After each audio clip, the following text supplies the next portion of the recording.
ప్రస్తుతం ఆధ్యాత్మికవేత్త చిలుకూరు శ్రీనివాసమూర్తి గారు మనకు అందుబాటులో ఉన్నారు. శ్రీనివాసమూర్తి గారు నమస్తే అండి. నమస్కారం అండి. అంటే రాఖీ పండుగ రోజు రక్షాబంధన్ కట్టడానికి ఏమైనా ముహూర్తం ఉంటుందంటారా? ఇక్కడ ముఖ్యంగా ఏంటంటే అండి, శ్రావణ మాసం పౌర్ణమి రోజున ఈ రక్షాబంధన పండుగ జరుపుకోవడం అనేది ముఖ్యమైన అంశం. ఇక్కడ ఏమవుతుందంటే తిథి వార నక్షత్ర యోగ కరణాలు పంచాంగం ముహూర్తము అనేది ఒక శుభకార్యాలకు జరుగుతుంది.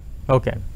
ఈ అన్నా చెల్లెళ్ళు అంటే సోదర సోదరులకు చేతికి రాఖీ కట్టడం అనేది పూర్వకాలం శ్రీకృష్ణ పరమాత్మ, అలాగే వాళ్ళ మేనత్త శిశుపాలుడు, భీష్ముడు, భీముడు, ఇదంతా కూడా భారత కాలంలో ఆ భద్రకాలం అని ఇందాక మీరు ఏదో అన్నారు, దానికి సంబంధించిన అప్పటి యొక్క యోగ కాలం. ఓకే. అంటే ఏదైనా ఒక యుద్ధానికి బయలుదేరేటప్పుడు చెల్లెలు పసుపు కుంకాలు, మనం ఇక్కడ ఏంటంటే శుభకార్యాల్లో కూడా ఆడపడుచుకు అత్యంత ప్రాధాన్యత ఇస్తాం మనం. సో కాబట్టి సోదరుడు బాగుంటే నాకు రక్షగా ఉంటాడు అనేది ఇది ఒక రక్త సంబంధానికి సంబంధించిన అనుబంధీయ ఆత్మీయత సంబంధించిన పండుగ ఇది. ఓకే.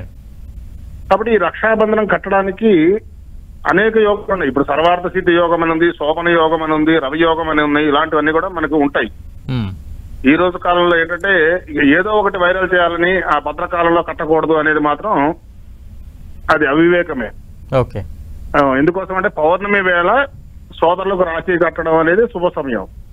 అంటే మనం ప్రస్తుతం చూస్తామండి, సోషల్ మీడియా విపరీతంగా ట్రోల్ చేస్తూ ఉన్నారు. అంటే ఉదయం 5 గంటల నుంచి 1:32 వరకు కూడా కట్టద్దంటూ కూడా కొందరు సోషల్ మీడియాలో విపరీతంగా వైరల్ గా మారింది. అంటే మీరు చెప్తున్నట్టు బట్టి దాని ప్రకారం వీటిని పాటించాల్సిన అవసరం లేదంటారా ఈ సమయాలు?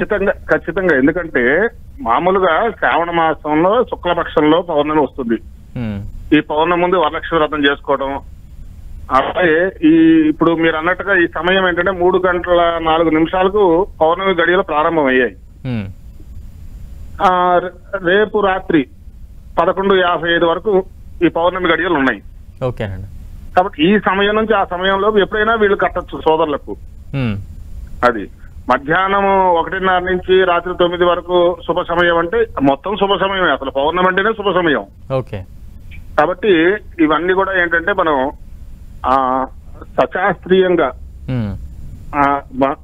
బంధుత్వ బాంధవ్యాలని ఆడపడుచుల్ని గౌరవించే సాంప్రదాయమైనటువంటి ఇది మన హిందూ సనాతన సాంప్రదాయాల నుంచి పెళ్లిళ్లలో గాని, వివాహాల్లో గాని, గృహ ప్రవేశాల్లో గాని, ప్రతి శుభకార్యంలో కూడా ఆడపడుచులు పిలవటం, ఆడపడుచుకు లోటు లేకుండా చూసుకోవటం, ఇవన్నీ చేసుకుంటాం. ఈ ఒక్కరోజు మాత్రం అన్నగారికి ఆయన నాకు రక్షగా ఉన్నాడు కాబట్టి నేను ఈ రక్షాబంధనం చేసుకుని మా బాంధవ్యాన్ని నిలుపుకోవడానికి ఒక ప్రత్యేకగా జరుపుకునే పండుగ రాఖీ పౌర్ణమి. అవును.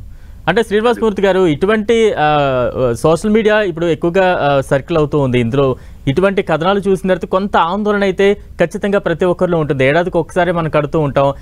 అన్నదమ్ములు, అక్క చెల్లెల మధ్యలో ఒక ఆప్యాయతకు ప్రతీకగా రాఖీ ఉంటుంది. సో వీటిని కొంతవరకు నమ్మి భయపడేవారు ఉంటారు. అటువంటి ఆందోళన చెందకుండా ఉండాలి అంటే ఏం చెప్తారు? అటువంటి వారికి మీరు ఎటువంటి సలహా సూచనలు ఇస్తారు? ఖచ్చితంగా మీరు అంటున్నారు, ఆందోళన అనేది అవసరం లేదు. ఎందుకోసం అంటే ఈ రోజున నాగరికత పెరిగింది. అవునండి. ఇంకా మనం అనాగరికంగా ఇది మనం ప్రవర్తించడం అనేది అవివేకమైన చర్య. అది ఇద్దరు కూడా ఒక బ్లడ్ రిలేషన్ అయిన తర్వాత ఒకళ్ళ మంచి ఒకళ్ళు కోరుకుని చేసుకుంటారు. దానికి సమయంతో సంబంధం లేదు. ఎప్పుడైనా చెల్లెలు రావచ్చు, అన్నగారిని ఇది చేయొచ్చు, అన్నగారి చెల్లెలకి వెళ్ళి ఎప్పుడైనా సహాయం చేయొచ్చు. ఓకేనండి. అన్న బతక కొరతాడని చెప్పేసి అన్నది ఉరికే అనలా. రైట్. కాబట్టి ఇక్కడ ఏమవుతుందంటే పాత నానుడి వేరు. ఓకే. ఆధునిక యుగంలోకి వచ్చేసరికి ఇప్పుడు రక్షాబంధనం అనేది ఒక పసుపు తాడు 9 ఇవి వేసి నాట్లు వేసి దానికి కట్టడం అనేది ఉంది. ఇప్పుడంతా కూడా ఫ్యాన్సీ యుగం అయిపోయింది, రకరకాల రక్షాబంధనాలు వచ్చేస్తున్నాయి. అవునండి. కాబట్టి ఆషాఢ పట్టి, శ్రావణ పట్టి ఇవన్నీ కూడా ఎలా ఉన్నాయో మనకి పుట్టింటించి ఇచ్చే ఆచారాలు ఏవైతే ఉన్నాయో ఇది ఆ తోడబుట్టిన వాళ్ళకి సంబంధించిన పండుగ. రైట్. కాబట్టి దానికి ప్రాశస్త్యం ఇవ్వాలి, తిథికి ప్రాశస్త్యం ఇవ్వాలి తప్ప ఓకేనండి ఈ యోగాలు అవయోగాలు అనేవి కూడా ఏమవుతుందంటే మన మనసుని బట్టి ఉంటాయి. ఓకేనండి. దాన్ని మనం దాంట్లోనే చేసుకోవాలనే ఇది ఏమీ లేదు.